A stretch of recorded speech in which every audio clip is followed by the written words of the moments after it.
Animal Services found this wooden box outside an Indonesian home. What they saw inside made them sick.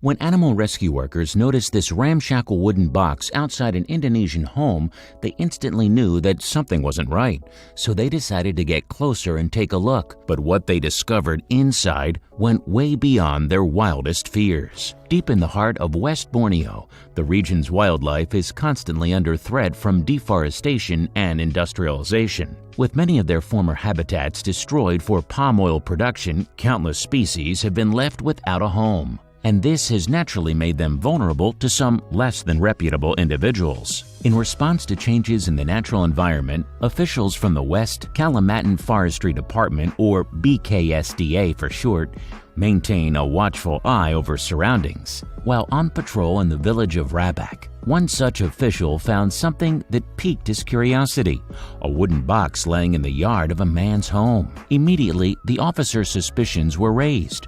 After all, the area had become rife with poachers and hunters eager to make cash from the illegal exotic animal trade. In particular, the area's slow loris population had become increasingly under attack from such opportunists. As a result, the mysterious container seemed especially dubious. From the outside, the box didn't look like the ideal place to store anything. Dilapidated and in need of some serious repair, the container was in a less than perfect condition. What's more, it was worryingly small and looked like it could only hold 1 meter square of space inside. Surely, this couldn't be the home of some poor creature. After surveying the box, officials then spoke to its owner inside the house. We began telling them that something he had been given in the nearby village of Ketapang 2 years ago. It had been lying in a box, and he agreed to take it into his care. He began telling them of something that he had been given in the nearby village of Ketapang 2 years ago. It had been lying in a box, and he agreed to take it into his care.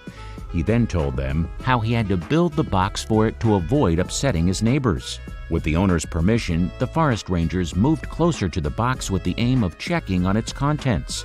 Lifting up the cage's makeshift doors, the officials peeked inside, and to their horror, they saw a pair of eyes staring back at them. Inside the cramped and confined prison sat a poor and confused orangutan by the name of Kotap. Stressed and sick, the creature's plight was much worse than what his saviors could have possibly imagined. Indeed, throughout his captivity, Kotap had only been given a straw and a bottle to play with. Aged 4 years old, Kotap had already spent half of his life inside these horrendous conditions.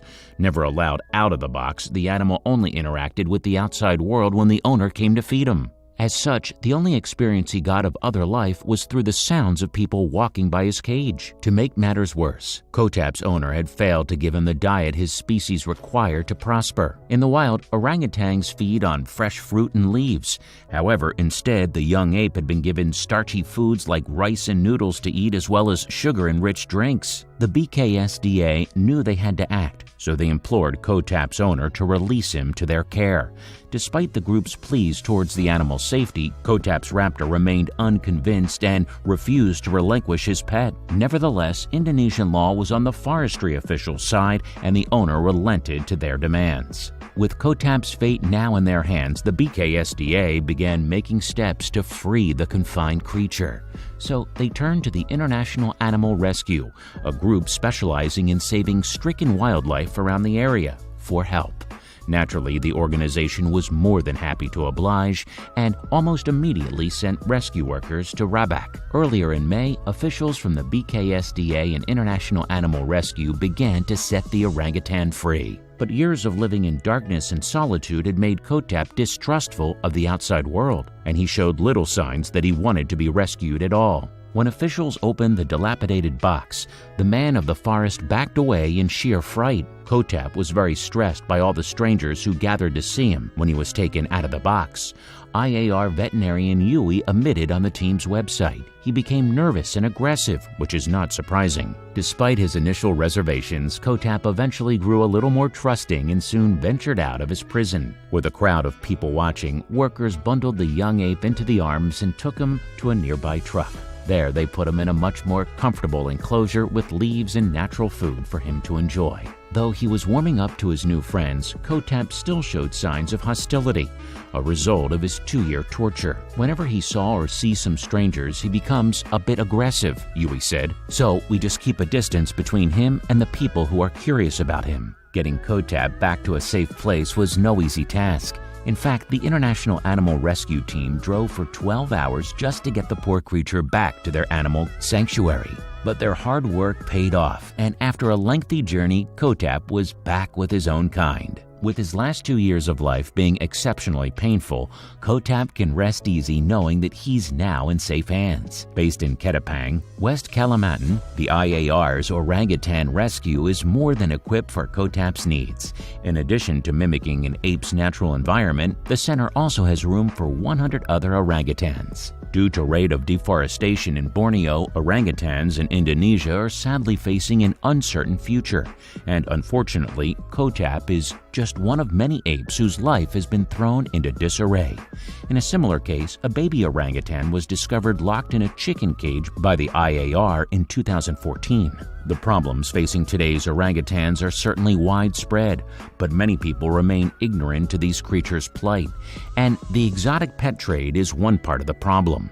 As dictated by IAR Program Director Carmel Llano Sanchez, it's high time people realize that if they keep breaking the law by capturing orangutans and keeping or selling them as pets, then the species will soon become extinct. Anyone who is offered an orangutan certainly should not buy it, Sanchez continued. They should immediately contact the authorities and report the person trying to sell it.